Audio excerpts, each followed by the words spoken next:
আচ্ছা, আমি কয়দিন ধরে খেয়াল করছি তুমি জানি কেমন একটা ব্যবহার আমার সাথে করতেছো। কি তোমার সমস্যাটা কি, আমার একটু বলো। কি হইছে বোঝো না? না আমি বুঝি না, আমার একটু বুঝাই বলো তো কি হচ্ছে রমজান তোমার। মাসের আজকে কতদিন হইছে? কয়দিন হয়েছে রমজানের? আজকে রমজানের কেবল 15 দিন। সারা গ্রামের মানুষের মার্কেট করা হয়ে গেছে, শুধু আমি একটা মার্কেট করতে পারলাম না। আরে বাবা, সারা গ্রামের মানুষ মার্কেট করছে, তাতে কি হয়েছে? আর ঈদ তো এখনো চলে আসেনি, কেবল আজকে রমজানের 15টা। আমি কি তোমারে বলছি যে আমি তোমারে মার্কেট করে দেবো না? তুমি জানো মোবাইল দেখো তুমি? মোবাইলে একটা মহিলা 36,000 টাকা দিয়ে মার্কেট করছে। তুমি এই জিনিসটা খেয়াল করো নাই? যে মহিলা 36,000 টাকা দিয়ে মার্কেট করছে তার স্বামী তো ইটালি থাকে, ইটালি দিয়ে ডলার ইনকাম করে। আর তোমার স্বামী কোথায় থাকে? তোমার স্বামী থাকে বাংলাদেশে, ইটালিতে বসে তার স্বামী ডলারের ইনকাম করে। তা সে 36,000 টাকা দেয়া মার্কেট করবে না 36 লাখ টাকা দিয়ে মার্কেট করবে? তাতে তো আমাদের চিন্তা করলে হবে না। আমাদের চিন্তা করতে হবে, তোমার চিন্তা করতে হবে কি, যে তোমার স্বামী সারা মাস কষ্ট করে বাংলাদেশে 20,000 টাকা ইনকাম করে। তা তোমার তো 36,000 টাকার কথা চিন্তা করলে হবে না। তাহলে কি হবে? তোমার তো বুঝতে হবে আমার বিষয়টা। আমি এত কিছু বুঝতে চাই না, আমার 3 সেট 3 পিস, জুতা, ব্যাগ, লিপস্টিক, মেকআপ সব দিতে হবে। দেবো তো, সামনে তো দিন পড়ে রয়েছে। আর তুমি যেভাবে চাহিদা করো 3 পিস 3 পিস, তারপর তোমার জুতা, তারপর তোমার কসমেটিক, এইভাবে তো করলে হবে না। দেখো, তোমার একটা জিনিস সব সময় খেয়াল করতে হবে, সব সময় তোমার স্বামীর রাজি খুশি রাখতে হবে। স্বামীর চাহিদা বুঝতে হবে যে স্বামীর ইনকাম কত, স্বামীর তৌফিক কত। এখন তুমি যদি বলো 3 পিস 6 পিস, এটা তোমার স্বামী তো নাও দিতে পারে। তোমার স্বামী যেইটা দিবে সেইটা নিয়ে তোমার রাজি খুশি থাকতে হবে, স্বামীর প্রতি তোমার সন্তুষ্ট থাকতে হবে। বুঝতে পারছো? আমি জানি না, যেভাবে পারো যেখান দিয়ে পারো আমার দিতে হবে। আচ্ছা দেখো, আমাকে তুমি এরকম জোর করে চাহিদা চাপাই দিলে হবে না কিন্তু। আমি তো তোমার এখনো বলছি আর তখন থেকেই বলতেছি, আমি তোমাকে ঈদের শপিং করে দেব, কিন্তু কোনটা দেব কিভাবে দেব সেটা আমাকে তুমি কিছু বলতে পারবা না। আমি আমার মন মতো করে আমি তোমারে দেবো। তা আমি জানি না, যেভাবে পারো সেইভাবেই দিতে হবে। যদি দিতে না পারো আমি একদম বাপের বাড়ি চলে যাব। আচ্ছা ঠিক আছে, আমি তো বললাম আমি তোমারে মার্কেটে নিয়ে যাব এবং আমি তোমারে তোমার মন মতো জিনিসপত্র কিনে দেবো, কিন্তু কত পিস দেব সেটা তুমি আমাকে কোনোদিনও চাপ দিতে পারবা না, এটা আমি তোমারে বলে দিলাম। কবে দেবা, কখন দেবা, আমি সেইটা জানতে চাই। আমি যা যা চাইছি সবই আমার দিতে হবে, নয়তো আমি গেলাম বাপের বাড়ি। কি একটা ঝামেলায় পড়লাম, ঈদ রয়েছে কোথায়, তার আগে থেকে যদি এরকম ব্যস্ত হয়ে যায়, শপিং করে দাও শপিং করে দাও, যন্ত্রণা।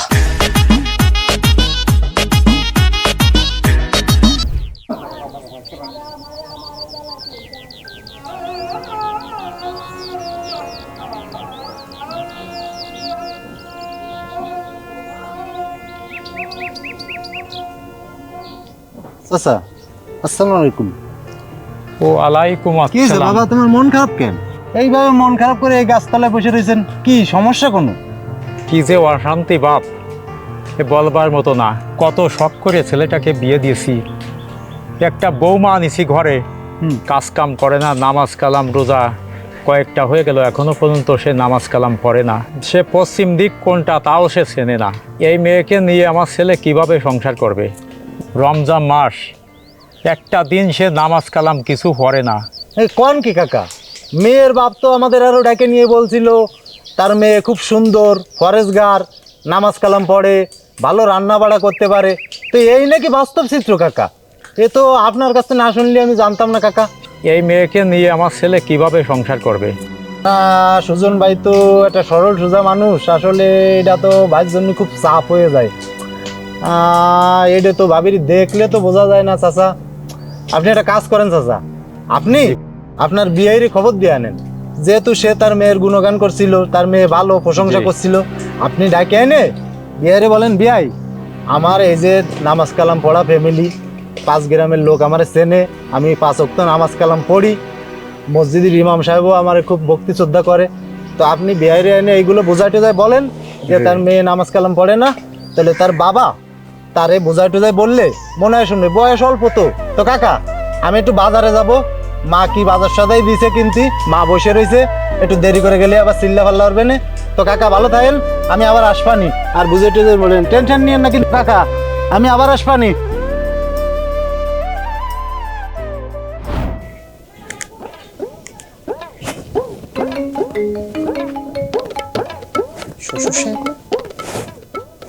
হ্যালো জামাই, কেমন আছ আব্বা? আসসালামু আলাইকুম আব্বা, আপনি কেমন আছেন? বা ভালো আছি আব্বা, ভালো আছি। ফোন দিলেন কা? আব্বা ফোন দিছি, ওই যে ঈদ এসে গেছে না, হ্যাঁ আচ্ছা এখন তো এই ঈদের জামা কাপড় কিনতে হবে না, তোমার সাবরির জন্য, আমার জন্য, তোমার শালাশালির জন্য। এখন ভাবলাম কি জামাইয়ের এবার স্মরণে আছে কি না আছে, জামাইটি দেখে একটু স্মরণ করায় যে জামাইয়ের সাথে একটু কথা বলি, কেমন আছো টাছো সেটা একটু জানিয়ে নিলাম, এই জন্য আর কি ফোন দিলাম। আচ্ছা আচ্ছা আচ্ছা আব্বা, তাহলে বলেন এখন কি করতে হবে? আমার তো আবার একটু ব্যস্ত মানুষ, একটু তাড়াতাড়ি বলেন কি হয়েছে। আব্বা ওই যে গতবার তোমার বড় ভাইরা ভাই আমার যে পাঞ্জাবিটা দিল, পাঞ্জাবির সাইজ ছিল 42, তা তো আব্বা আমি আবার গায়ে দিতে পারি নাই, ছোট হয়ে গেল, সেটা আমি আবার একজনের জাকাত দিয়ে দিছি। তা যদি আমার জন্য কেলো তাহলে 44 কিলো, 44 হলে আমার গায়ে ফিটিং হয়। আচ্ছা আচ্ছা আর ওই যে তোমার শালার জন্য 46 লাগবে, 46 হলে সুন্দর ফিটিং হবে তার গায়ে।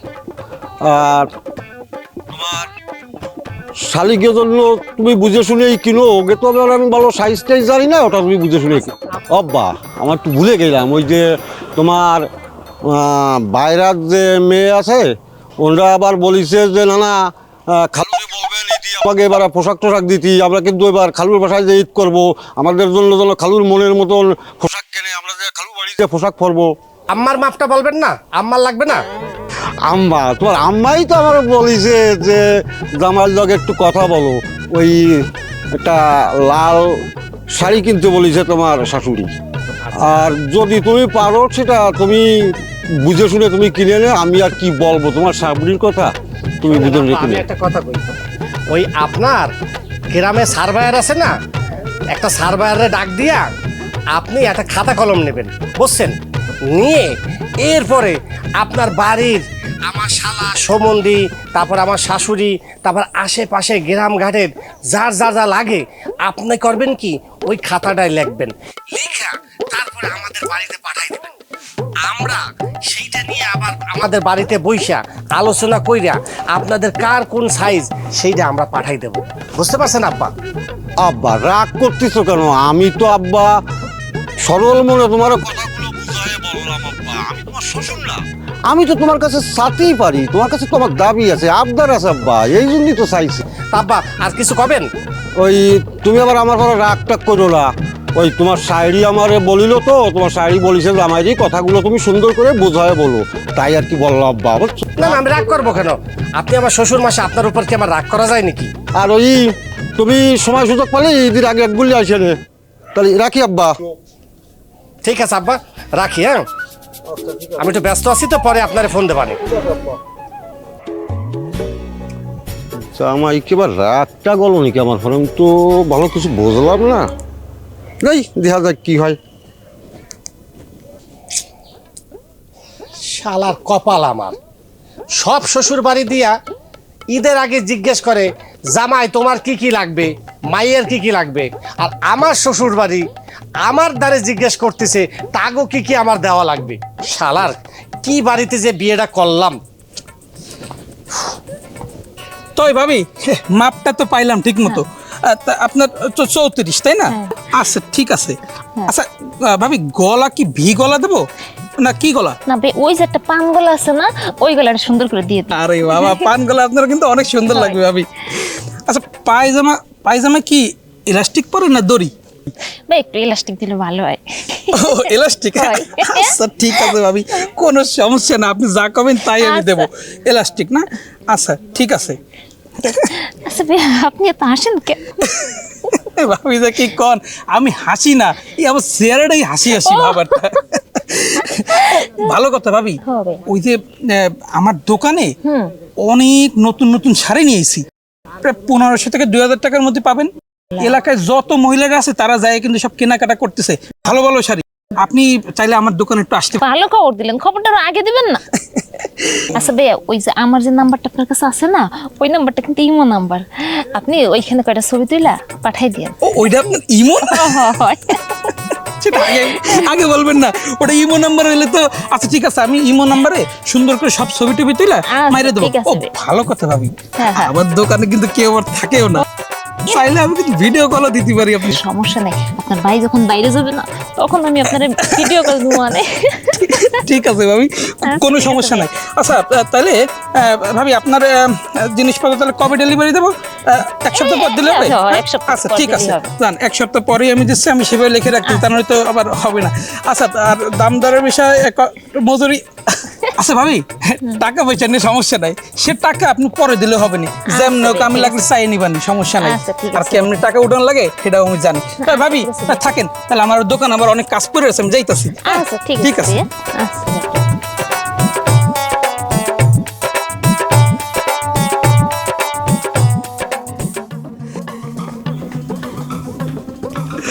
এই দাঁড়া দাঁড়া দাঁড়া, তুই আমার বাড়ি কি জন্য গেছিলি? কাকা ওই ভাবে একটু ডাকছিল, একটু মাপ নিতে গেছিলাম। কিসের মাপ?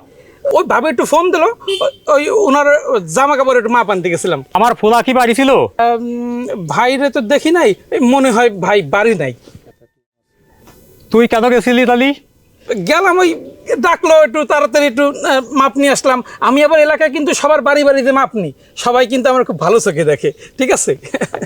তুই মাপ নিস? তাহলে আমার জমি জমা খাল বিল পুকুর সবকিছুর মাপ নিয়ে আজকে যাবি? কি খন কাকা, এইগুলো তো সার্ভেয়ারের কাজ, সার্ভেয়ার জমি জায়গা মাপে। আমি তো দূর যেয়ে দেখেন আমার টেপ কতটুকু, আমি তো জামা কাপড়ের মাপ নিই। তোরে যেন আমার বাড়ির সীমানার মধ্যে আর কোনোদিন দেখি না। মানে কি বলতেছেন কাকা? আসলাম আমি তো একটু, আমি কিন্তু সেরকম ছেলে না কাকা। তোরে যদি আমার বাড়ির সীমানায় দেখি তাহলে তোর খবর আছে। আর কাকা আপনি কিন্তু আমার ভুল বুঝতেছেন, আমি কিন্তু এরকম ছেলেই না। আপনি এলাকায় খোঁজ নিয়ে দেখেন, আমার রিপোর্ট কিন্তু অনেক ভালো।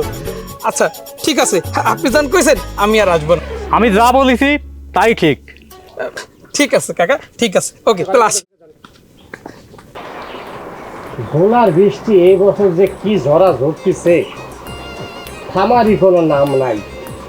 কাজকর্ম না করতে পারলে পুরুষ মানুষের ভালো লাগে এরকম ঘরের মধ্যে বইসা থাকতে। কি যে করি, ঈদও সামনে চলে আসতেছে, বউ পাগল করে ফেলাচ্ছে, শপিং করে দাও শপিং করে দাও।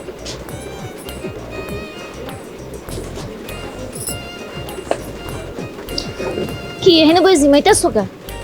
আর কইও না, রোজায় যা ধরছে একদম শরীরটা খারাপ লাগতেছে। তা বলো তুমি কি জন্য আইছো? আমি অনলাইনে একটা শাড়ি দেখছি 20,000 টাকা দাম, ওইটা আমার কিনে দিবা। কি? হ, কত দাম? 20,000 টাকা। 20,000 টাকা দামে একটা শাড়ি তোমারে কিনে দিতে হইবে? হ, কে? আমার কি তাল্লুক আছে যে আমি তোমার 20,000 টাকা দামে শাড়ি কিনে দেবো? দিতে পারবা না, বিয়ে করছি। আরে বাবা, বিয়ে এইটা করছি- দিতে পারবা না, ওইটা দিতে পারবা না, বিয়ে করছি লাগে। এটা কোনো কথা? যখন বিয়ে করছিলাম তখন তো তোমার এরকম চাহিদা ছিল না, আর আজকে বিয়ে করছি কয়দিন হয়েছে তুমি বলো? প্রতি মাসেই তো তোমারে একটা দুইটা 3 পিস কিনেই দিচ্ছি, এখন আবার দেখাইছো অনলাইনে শাড়ি, তার দাম আবার 20,000। এই তুমি যে ঈদ করতেছো, রোজা রাখছো? কয়টা রোজা রাখছো আজ পর্যন্ত? হ্যাঁ আমি রোজা রাখি, তুমি তো দেখছো। হ্যাঁ আমি দেখছি। কি রোজা যে তুমি রাখছো আমি দেখছি না? সকালে একবার সেহরি খাইছো, দুপুরে একবার ইফতার খাইছো, তুমি রোজা রাখছো না? হ্যাঁ, তুমি তো খালি আমার খাওয়াটাই দেখো, আর আমার যে কি লাগবে সেদিকে তোমার একটু খেয়াল না নাই। না না না, শোনো আমি একটা কথা বলি, এই যে রোজা রোজা করো না, ঈদ করো না, ঈদ কাদের জন্য তুমি সেটা কি জানো? ঈদ হলো সেই সব মানুষের জন্য যারা 30টা রোজা রাখবে, তাদের জন্য ঈদ। আর তুমি তো বেরোজগার, তুমি তো রোজার ধারে কাজ দেও যাও নাই, তুমি ঈদের দিন দরজা বন্ধ কইরা ঘরের মধ্যে শুয়ে থাকবা, তোমার নতুন জামা কাপড় কিছু হ্যাঁ ভালো হইছে, আমি রোজা রাখি নাই, ভালো হইছে। তুমি আমার 20,000 টাকা দিয়ে শাড়ি কিনা দিবা তো দিবাই। আমি পারবো না, আমার সেই সামর্থ্য নাই, আমি তোমার 20,000 টাকা দামে শাড়ি কিনে দিতে পারবো না। দেখুন আমার ইনকাম নাই 20,000 টাকা, তোমার 20,000 টাকা দামে শাড়ি কিনে দেবো? আমি কিছু চাইলেই তোমার ইনকাম থাকে না। ও তোমারে দেবো, তোমার আব্বা ওই যে বলে দিছে তারে পাঞ্জাবি দিতে হবে, তারপরে তার ছেলেরে পাঞ্জাবি দিতে হবে, তোমার মা আবার বলে দিছে লাল জামদানি শাড়ি দিতে হবে, আবার তোমার 20,000 টাকা শোনো, দামে বিয়ে শাড়ি। করলে এরকম দিতে হয়, তুমি আমার বিয়ের আগে একটু চিন্তা ভাবনা করে বিয়ে করতে হয়। তুমি আমার কি দেছো? তোমার বাবা আমার বিদ্যে আমার কি দেছে? জামাইরে তো পারলো না হলে কিছু দিতে ঈদের সময়, আর এ পর্যন্ত বিয়ের পর থেকে তোমাকে কতগুলো 3 পিস দিলাম, তুমি হিসাব করে দেখছো? তা দেবা না? আমি তোমার বউ না? বিয়ে করছো তুমি, আমার দিবা না? আমি পারবো না, যাও। দিতে পারবা না? না পারবো না, না পারলে এখন কি করবা? কি করবা তাহলে? করবো? হ্যাঁ তোমার সংসার আমি করবো না। ওই কথা তো শিখছো একটাই, সংসার করবা না। তা সংসার করবা না, কাউরে দেখে রাখছো যে আমার যে বেটা সংসার ছেড়ে অন্য জায়গায় চলে যাবে? সাবান লাগবে দিতে পারে না, হেই বেটা সংসার আমি কেমনে করব? যে সময় যাইতে চামু হেইটা এইটা পারমু না, ওইটা পারমু না, আমার সামর্থ্য নাই, আমার রোজগার নাই। দেখো তোমার আমি একটা কথা বলে দিই, এমনিও আমার রোজায় ধরছে, আর তোমার কথা শুনা মাথার চান্দিটা গরম হয়ে যাচ্ছে। তুমি আমার সামনেটা যাও তো। হয় আমি কিছু চাইলে তো তোমার খালি ধরে। শালা কপাল আমার ভাই, আল্লাহ সবাই একটা সুন্দরী বউ দেয়, আর আমারে দিছে একটা খানে 10 জন বউ। সে খালি কথায় কথায় শাড়ি দাও, চুড়ি দাও, 3 পিস দাও, আর কিছু নাই। আল্লাহ তুমি কি আমার কপালে একটা ভালো বউ দিতে পারলা না? আল্লাহ এই খানে 10 জনের মতো একটা বউ আমারে দিলা। আমার জীবনটা একদম শেষ হয়ে যাচ্ছে। এদিকে বৃষ্টিও কমতেছে না, একটু বাইরে যাবো, যে একটু কাজকর্ম করবো, তা যাওয়ার আর উপায় নেই। আর ভালো লাগে না আমার কিছু।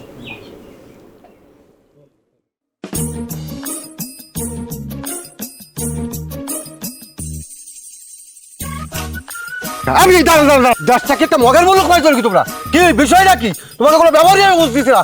আমার মেয়েটারে তোমরা যে নির্যাতন করতেছো, এগুলো মানুষে করে। হ্যাঁ, আমার মেয়েটারে নেওয়ার পরে তোমরা ঠিক মতো তারা খাতি দাও না, ভর্তি দাও না, তাহলে কোনো এলে পোশাক কি দাও আমার মেয়েটারে? এই মেয়ে জন্ম দিয়ে নাইছো, মেয়ে জন্ম দিতে কষ্ট হয়। সব কিছু ঠিক হবে বিয়াই। এই শোনো, একটা কথা কয়ে গেলাম, এই 5 তারিখের পরে আমরা কিন্তু ক্ষমতায়, এই দেশের যত পদ আছে সব পদে আমরা আছি। আর আমার ভাই বোন শাহজাহান যদি জানতে পারে যে আমার মেয়ের পরে এত অত্যাচার, তোমার ছেলে তো কাটিয়েই ফেলা যাবে। ঠিক আছে বিয়াই, সব কিছু ঠিক করে দেব। বললো ঠিক নাই তো সবই মেয়ে ঠিক করছিস। সব কিছু আমি আজকে যাইয়ে ছেলের কাছে বলিয়ে তারপরে সব কিছু ঠিক করে দেবো। ওই তোমার ছেলেকে রেখে নিয়েছো, আমি যদি আমার সামনেই বাতাম আজকে আগের বাতায় তোমার ছেলের আজকে দিয়ে দিতাম। শোনো আমি এই তোমার শেষবারের মতো আমি একটা কথা কয়ে গেলাম, পোলা ঠিক করলে করো, না হলে কিন্তু তোমার পোলারে কিন্তু আমি নারী নির্যাতন মামলা দিয়ে কিন্তু কোলে ঢুকায় দেবো। ঠিক আছে বিয়াই, সব কিছু ঠিক হবে। আমার পোলারে নিয়ে বসিয়ে সব কিছু শুনে মিলে তারপরে ঠিক করে দেবো। দেখ আমি এই শেষবারের মতো সুযোগ তোমার আর একবার দিয়ে গেলাম। কি যে একটা হলো সংসারে অশান্তি, যে বলে বোঝাতে পারবো না। তাই মশাই, আসসালামু আলাইকুম। ওয়ালাইকুম আসসালাম। কই গেছেন? গেলাম একটু সুজনকে বাড়ি, কি হয়েছে? মারিয়াডারে মারিয়ে সে ফেলায় দিয়েছে রাস্তার পাশে, তাই শুনে গেছি বিয়ের দ্বারে বিয়ে দিয়ে গেলাম, যে বিয়ে দিয়ে একটু করে টুয়ে আসলাম, যে বিয়ে এরকম ধরো আমার মাইয়ার মারে না। তাই সুজন এই কাম করতে পারলো? করতে পারলো মানে তুমি নিজে যেয়ে দেখো বাবা যে তার কি অবস্থা। তাই মশাই, সেতেন না আমরা ওটা শুনে মিলে দেখবানি? না আর বাবা, ওই বাপ কাকারা আছে, ওকে নিয়ে শুনে মিলে দেখবানি। তোমাকে শোনা লাগবে না, তোমাকে শোনা তোমরা বাড়ি যেয়ে শোনো। আরে জানেন না, দুপুর বেলা ঘাট সময় তোমায় আমার নেই বাবু, আমার অনেক কাজ আছে। বাড়ি গরু ঘরে বান্ধা রয়েছে, গরু মেন যাচ্ছে, আবার কুটো দিতে হবে। কি একটা ঝামেলায় পড়িছে দোস্ত বিয়ে রে। প্রত্যেক দিন সংসারে মারামারি ঝগড়া ঝাঁটি ঝামেলা লাগেই তাই, আর হয় না একে নিয়ে।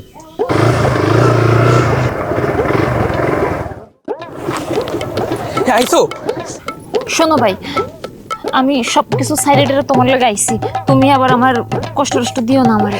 আরে তুমি কি পাগল নাকি? তোমার যদি ভালোই না বাসতাম তাহলে অল্প দিনের প্রেমে কি তোমার নিয়ে বিয়ে করার সিদ্ধান্ত আমি নিতাম? তুমি বুঝতেছো না বিষয়টা? আমি তো তোমার অনেক ভালোবাসি, তা তোমার বহুতবার প্রমাণ দিছি, তারপরে আবার এত কথা কি? তুমি তাড়াতাড়ি ওঠো তো, যাইতে হবে, কেউ আবার দেখলে ঝামেলা হবে, তাড়াতাড়ি ওঠো। আমার বিশ্বাসটা রাইখো কিন্তু। ঠিক আছে, তাড়াতাড়ি এখন ওঠো, আবার কেউ দেখলে আবার ঝামেলা হবে, তাড়াতাড়ি ওঠো। এখন একটু জোরে জাপটাই ধরো না, এখন তো আর কোনো সমস্যা নাই। ও আচ্ছা, ঠিক আছে। কষ্ট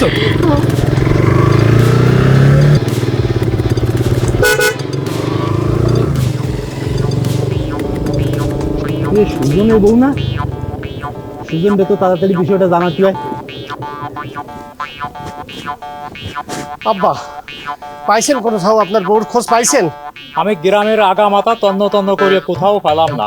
কোথাও কি বলো, সারা গ্রাম ভালো করে খুঁজছিল তো? পুরো গ্রামই দেখে আসছি। আব্বা ওই যে বকুল খেলা আছে না, বকুল খেলার বাড়িতে ও মাঝে মাঝে যায়। বকুল খেলার বাড়িতে গেছিলেন? বকুলির বাড়িতেও নেই। তারপরে যেতে পারে। আচ্ছা আচ্ছা, রত্নাদি আছে না, রত্নাদিরে নিয়ে মাঝে মাঝে গ্রামের হাটে যায়। রত্নাদির বাড়িতে গেছিলেন? আপনার বাড়িতেও পাই নেই। বকুল খেলার বাড়িতেও নাই, রত্নাদির বাড়িতেও নাই, তাহলে কই যাইতে পারে আব্বা? তোমার বউ কোথায় যাবে আমি কি করে বলবো? তা চলো দেখি কোথায় আছে, আগে খুঁজে দেখি গ্রামের অন্য জায়গায় যে। চলো চলো। তোর বউ কই? বউ কই মানে? বউ তো খুঁজতেছি, সারা গ্রাম তন্ন তন্ন করে আমি আর আব্বা খুঁজতেছি, বউ কোথায় গেছে? আরে আমি কেবল রাস্তা দিয়েছি, বাজারে বাসু দোষ দিয়েছে না, হ্যাঁ ওই বাসু দোষের সাথে মোটরসাইকেলে উঠে ওইদিক বটতলার দিক গেছে। আব্বা কি কয়? তুমি আমার কথা কোনো কিছু শোনো না। আরে দোস্ত কিভাবে গেছে আরো জানিস? কিভাবে গেছে? আরে বাসু দর্জিরে একেবারে জাপটাই ধরে হাসতে গেছে। এই কি তোর মনে ছিল তুই যে এইভাবে চলে যাবি? আমি তো কোনোদিনও কল্পনা করি নাই আব্বা। তাহলে এখন আমার কি হবে? এখন কি হবে? তুমি যাই করবা তাই হবে। না, ওই বউ আর আমি ঘরে তুলবো না আব্বা। আমার দোস্ত ঠিকই কইছে, ওর শাড়ি কাপড়ের অনেক লোভ ছিল, আর এই কারণে মনে হয় ও বাসু দর্জির ওই শাড়ি কাপড়ের লোভে পড়ছে আব্বা। জি জি। যাই হোক, যেই বউ আমার সাইরা লোভে পইরা চলে যেতে পারে, সেই বউ আমি কোনোদিন আর আমার ঘরে উঠাবো না না না। বন্ধু, হ্যাঁ, তাহলে কি বুঝলা? লোভে পাপ। আর পাপে তালাক।